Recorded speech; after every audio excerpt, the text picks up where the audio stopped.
The recent RNZ article on warfare drones and the New Zealand Defence Force raises one of the most important governance questions of our time. Not merely will humans remain in the loop, but will governance remain in the loop? This distinction matters. AI-enabled defense systems do not simply add new tools to old military structures. They change the speed, opacity, classification, and admissibility conditions of military action. They can assist with surveillance. They can classify targets. They can link drones as satellites, command systems, cyber tools, and allied networks. They can compress the time between signal detection and action.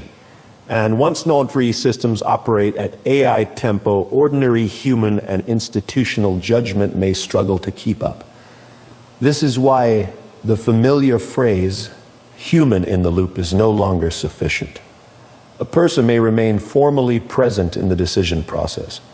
A commander may still approve an action. A state may still retain legal authority.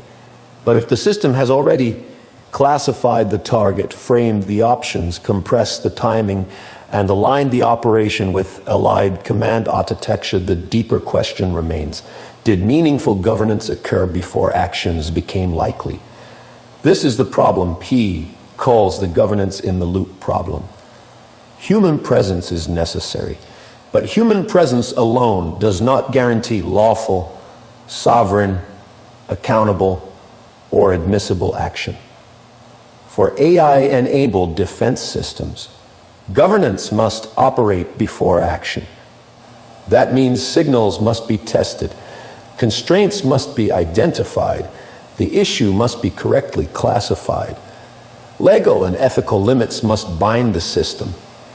Sovereign decision capacity must remain real. Public legitimacy must not be reduced to reassurance language. And action must be reviewable, correctable, and accountable. Describes this through the governance sequence. Signal, constraint, ontology, admissibility, action. First, signal. What has been detected? Is the signal from a drone, satellite, sensor, allied system, human report, intelligence feed, or AI classifier? Is it reliable? Is it contextualized? Can it be challenged? Can its uncertainty be understood? Second, constraint.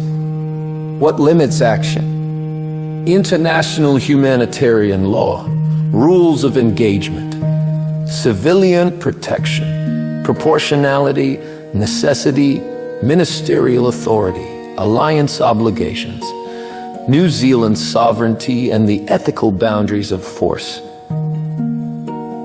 Third, ontology. What kind of issue is this? Is it a target identification issue, a surveillance issue, a cyber issue, a defensive operation, an escalation risk, a sovereignty issue, an interoperability issue, or a public law issue? If the issue is misclassified, the action that follows may be wrong, even if the technology functions correctly. Fourth, admissibility. What action, if any, is now justified? Admissibility is not the same as technical capability. It is not the same as speed. It is not the same as allied interoperability. And it is not the same as human approval after the system has already shaped the decision. A military action becomes admissible only when it is lawful, proportionate, accountable, sovereignly authorized, ethically constrained, and justified by evidence. Fifth, action. What is done? By whom? Under what authority? With what review process? And with what correction pathway if something goes wrong? This is where governance must remain alive. The danger is not only autonomous weapons acting without humans. The danger is a system where humans are present, but governance has become too slow, too vague, too symbolic, or too dependent on external systems to constrain action meaningfully. This is especially important for New Zealand. New Zealand is a small state. It works with allies. It participates in exercises. It may need interoperability, but interoperability must not become governance dependency. A country can retain formal legal authority while losing meaningful operational sovereignty if allied AI-enabled systems set the tempo, categories, options, and command architecture. That is why AI warfare is not merely a defense procurement issue. It is a sovereignty issue. It is a public law issue. It is an ethics issue. It is a legitimacy issue. It is a governance issue. The RNZ article reports that NZDF material refers to meaningful human control and the need for public dialogue. It also reports that New Zealand has not yet developed full doctrine for robotic autonomous systems, while allied AI-enabled systems and exercises are already advancing. That gap is precisely where governance must now be built. PI's first recommendation is simple. Do not begin with the machine. Begin with the governance architecture. Before asking what AI-enabled systems can do, ask what New Zealand must be able to govern. Can New Zealand slow a decision down? Can it refuse participation? Can it challenge an allied classification? Can it independently assess the evidence? Can it preserve meaningful human judgment? Can it explain the legal and ethical basis of action? Can it review failures? Can it correct doctrine? Can it maintain public trust? These are not abstract questions. They are the conditions under which military AI becomes governable. PI proposes a first-step framework, governments in the loop.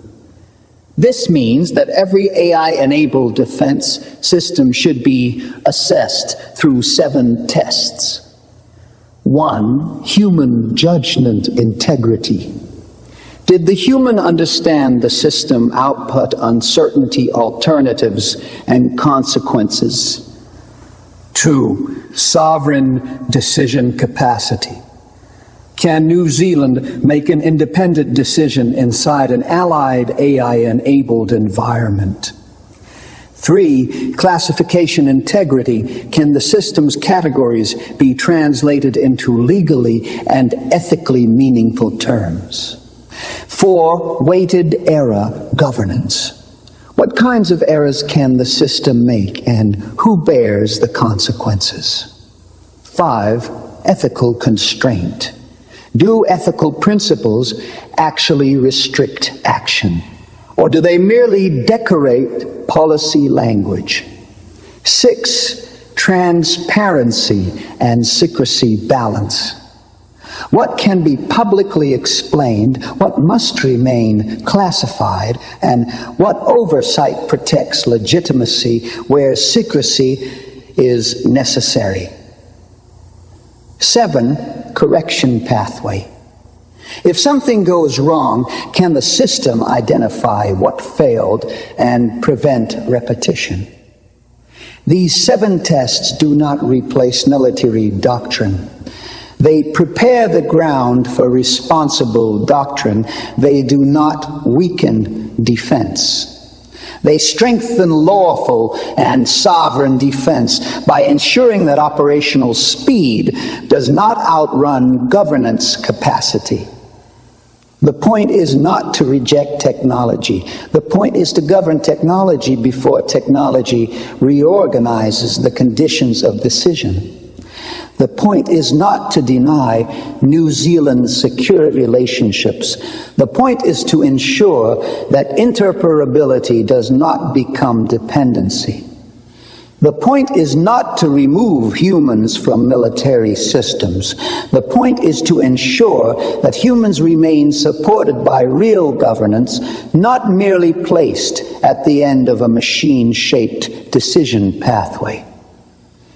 This is the threshold now before New Zealand. Warfare is moving quickly. Doctrine, ethics, sovereignty, public dialogue, and admissibility must now catch up.